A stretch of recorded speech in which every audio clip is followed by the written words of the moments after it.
Hi there, I'm Ian Fairholm and I'm a senior lecturer in psychology at the University of Bath.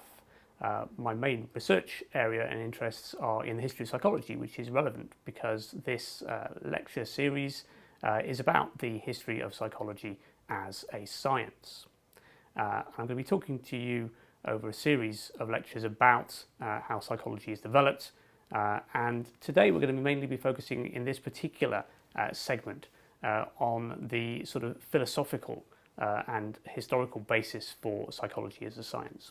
So although psychology was officially founded as a science by Wilhelm Wundt in 1879 as the science of mind and consciousness, there's obviously quite a lot of prehistory to that. So one of the key things to say about the history of psychology is that it wasn't that Wilhelm Wundt one day in 1879 got out of bed and thought, I'm going to make psychology a science.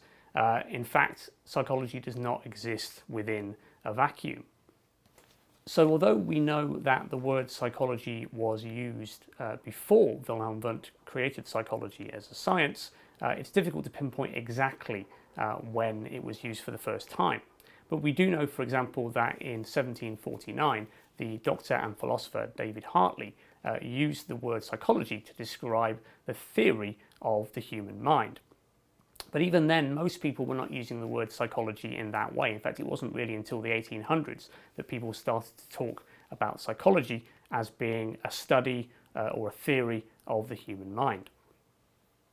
In fact, it's also worth saying that, of course, even though psychology didn't really begin until 1879, that didn't mean that people weren't talking about or weren't interested in topics of psychology before then.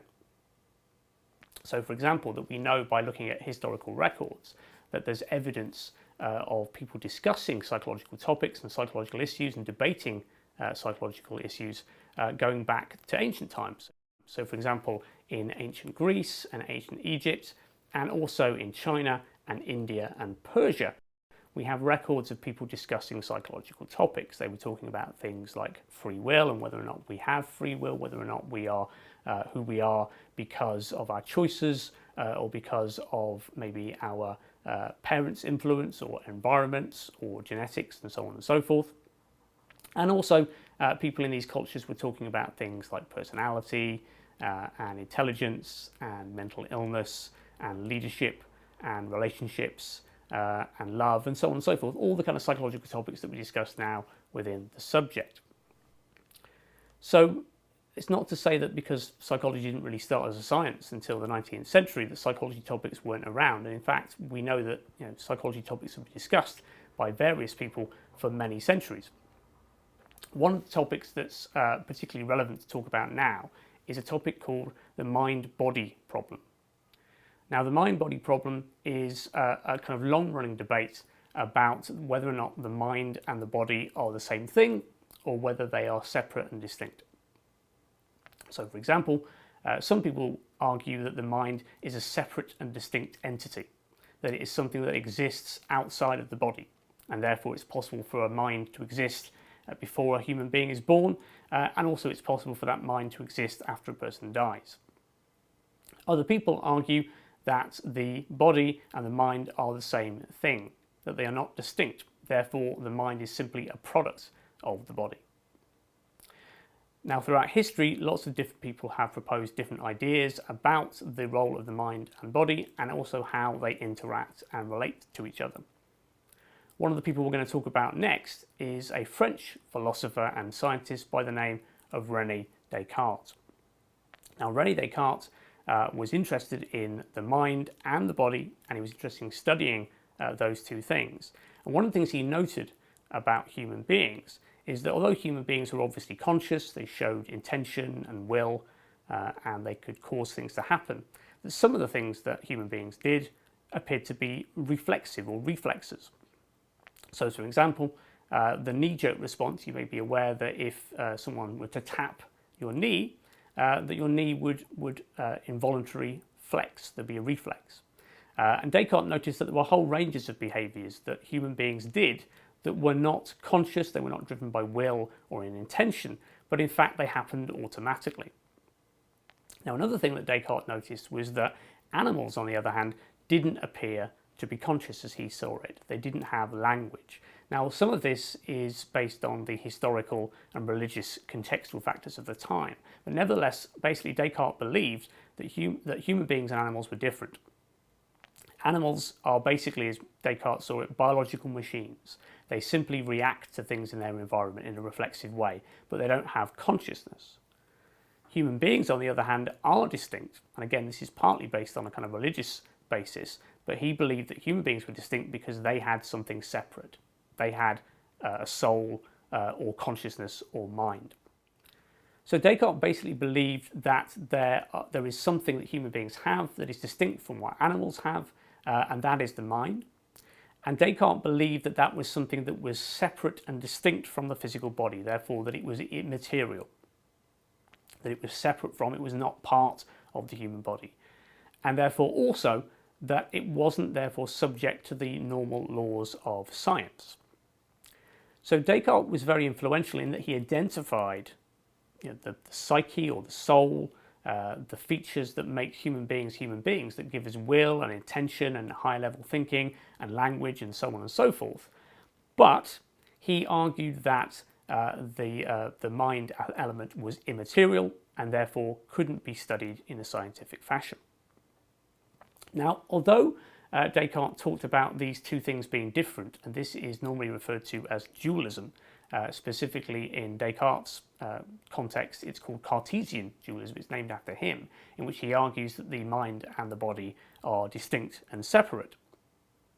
Descartes is also an interactionist, and by that he was aware that the mind and the body interact.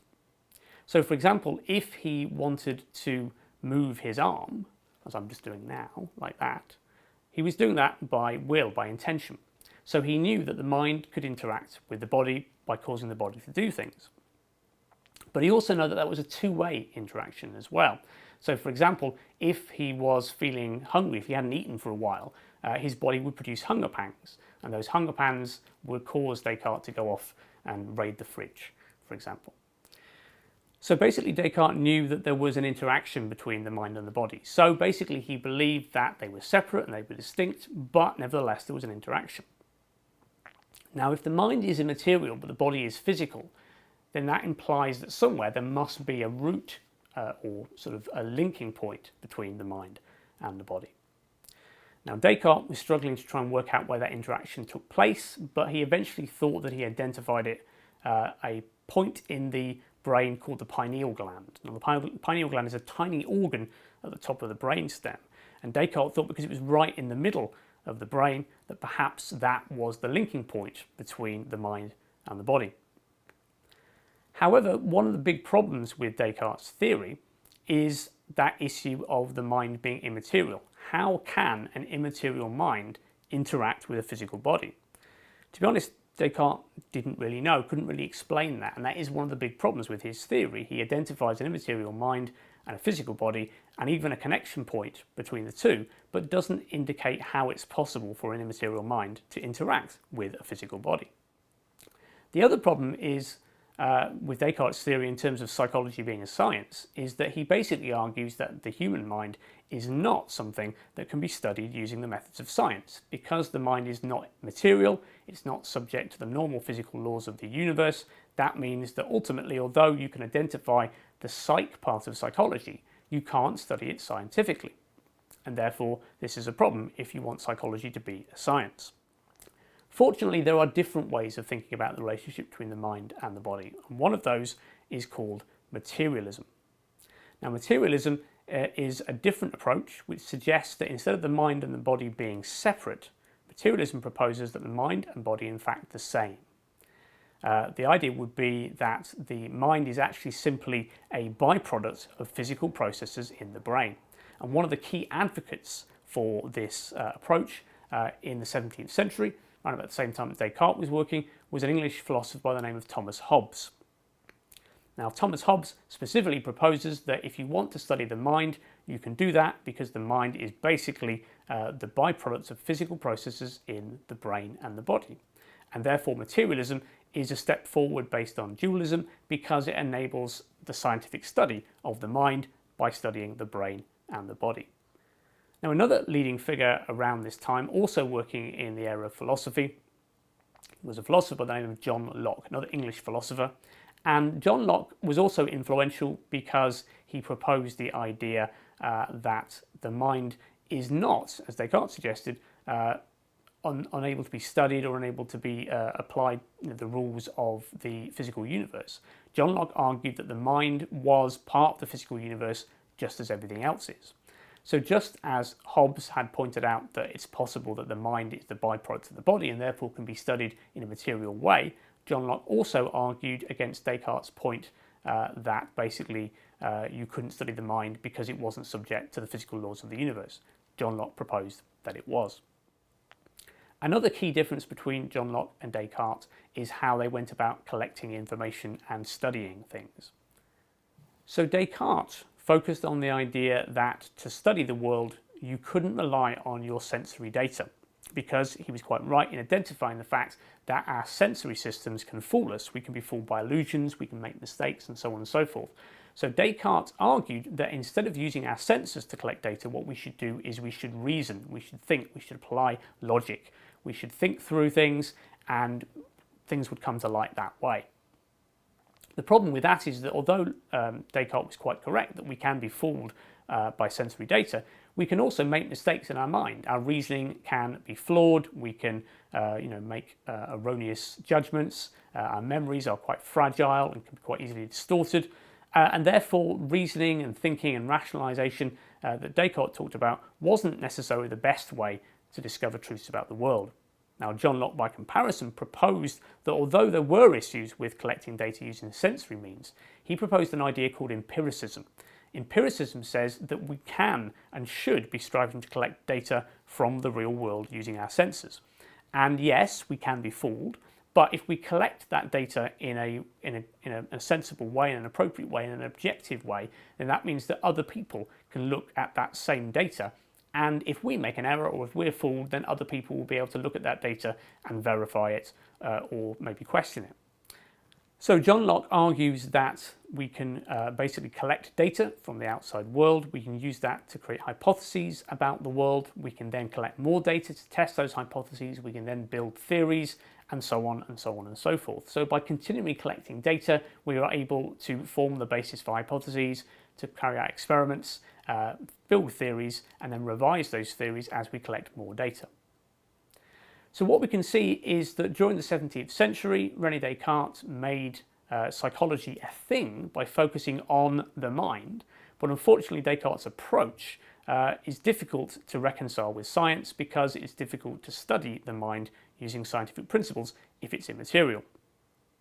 By contrast, Thomas Hobbes suggested that in fact we can use a materialistic approach. We can study the mind because the mind is simply the byproduct of the brain, and therefore we can study the mind, we can have a psychology by studying the mind, by studying the brain and the body. In addition, John Locke argued that we can also sort of apply the laws of the physical universe to the mind, and also that we can use empiricism to collect data and form theories, which is a key basis for all of science, but also specifically psychology. Therefore, what I've shown in this lecture is how discussions amongst philosophers, what we might call experimental philosophers, dealt with debates about the mind and how the mind could be studied in a scientific way. In the next lecture, what I'm going to do is show how those kind of foundations then led to developments in the 19th century in science and particularly in physiology and in medicine, which led to Wilhelm Wundt creating psychology as a science in 1879.